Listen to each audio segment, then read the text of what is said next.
ജമാഅത്തെ ഇസ്ലാമിയുടെ സഹായം കൂടി കിട്ടിയാൽ പെട്ടെന്ന് മുഖ്യമന്ത്രിയാകാം എന്നാണ് വി.ഡി. സതീശന്റെ ധാരണയെന്ന് എ.കെ. ബാലൻ പറയുന്നുണ്ടായിരുന്നു. മുഖ്യമന്ത്രിയെയും ഉപമുഖ്യമന്ത്രിയെയും പേഴ്സണൽ സ്റ്റാഫിനെയും ഡ്രൈവറെയും എല്ലാം നിശ്ചയിച്ചു കഴിഞ്ഞു എന്നും എ.കെ. ബാലന്റെ പരിഹാസമുണ്ട്.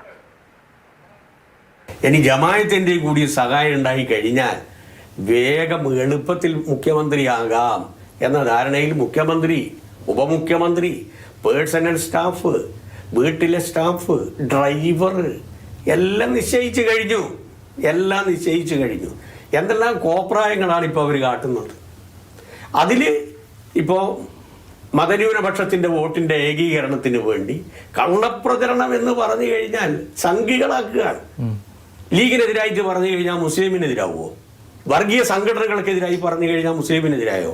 ലീഗിനേക്കാളും പ്രവർത്തിക്കുന്ന ഒരു സംഘടനയാണ് SDPIയും ജമാഅത്തെയും. അവരുടെ ഭൗതിക തലം എന്ന് പറയുന്നത് വളരെ വളരെ വളരെ വളരെ ശക്തമാണ്. സംഘടനാ തലം വളരെ വളരെ ശക്തമാണ്. സാധാരണ നിലയിൽ മുസ്ലിം ലീഗിന് ഇറക്കാൻ പറ്റാത്ത വനിതകളെ അടക്കം ഈ സംഘടനകൾക്ക് ഇറക്കാൻ പറ്റും. A.K. സ്റ്റെഫിൻ വിവരങ്ങളുമായി ചേരുന്നുണ്ട്. സ്റ്റെഫിൻ, പഴയ കാര്യങ്ങൾ തന്നെ പറയുന്നുണ്ട്, എല്ലാം നേരിട്ടാണ്. കുറേ കാര്യങ്ങൾ നമ്മുടെ അടുത്ത് സംസാരിക്കുന്നുണ്ടായിരുന്നു. ജമാഅത്തെ ഇസ്ലാമി വിഷയമൊക്കെ അതിൽ തന്നെ ഉറച്ചിങ്ങനെ നിന്ന് പഴയതുപോലെ തന്നെ മുന്നിലേക്ക് പോകുന്നുണ്ട്. Direct VD. സതീശനെയും മുന്നം വെക്കുന്നുണ്ട്. എന്തെല്ലാം കാര്യങ്ങൾ പറയുന്നുണ്ട്? പൂജ, ഏതായാലും CPM ഉദ്ദേശിച്ച ആ ഒരു രാഷ്ട്രീയ തന്ത്രം അത് വിജയിച്ചു എന്നുള്ളതാണ് ഈ ഘട്ടത്തിൽ പറയാൻ കഴിയുക. കാരണം ഈ ജമാഅത്തെ ഇസ്ലാമിയും അതോടൊപ്പം തന്നെ SDPIയുമായുള്ള കോൺഗ്രസിൻ്റെ ബന്ധം അത് പല തിരഞ്ഞെടുപ്പുകളിൽ അല്ലെങ്കിൽ കുറേ വർഷങ്ങളായി CPM ആരോപിക്കുന്ന പ്രധാനപ്പെട്ട കാര്യമാണ്. കഴിഞ്ഞ ലോക്സഭാ തെരഞ്ഞെടുപ്പിന് ശേഷം CPMൻ്റെ ആരോപണം നമ്മൾ കേട്ടിരുന്നു. അതോടൊപ്പം പാലക്കാട് ഉപതെരഞ്ഞെടുപ്പിന് ശേഷവും നിലമ്പൂർ ഉപതെരഞ്ഞെടുപ്പിന് ശേഷവും UDFൻ്റെ വിജയത്തിന് പിന്നാലെ CPM ഇതേ കാര്യങ്ങൾ തന്നെ ആവർത്തിച്ചു. തദ്ദേശ തെരഞ്ഞെടുപ്പിലും വലിയൊരു തിരിച്ചടിയാണ് CPMനും LDFനും കേരളത്തിലാകമാനം ഉണ്ടായത്. പ്രതീക്ഷിച്ചിരുന്ന പല തദ്ദേശ സ്ഥാപനങ്ങളും കൈവിട്ടു പോകുന്ന ഒരു സ്ഥിതിയും ഉണ്ടായി.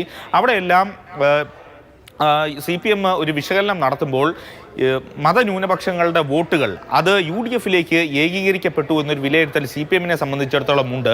അതുകൊണ്ട് തന്നെയാണ് കൃത്യമായ രാഷ്ട്രീയ തന്ത്രം CPM അവിടെ മെനഞ്ഞത്. അതിൻ്റെ തുടക്കം A.K. ബാലനിൽ നിന്നായിരുന്നു എന്നുള്ളതാണ് ഏറെ പ്രധാനപ്പെട്ട കാര്യം.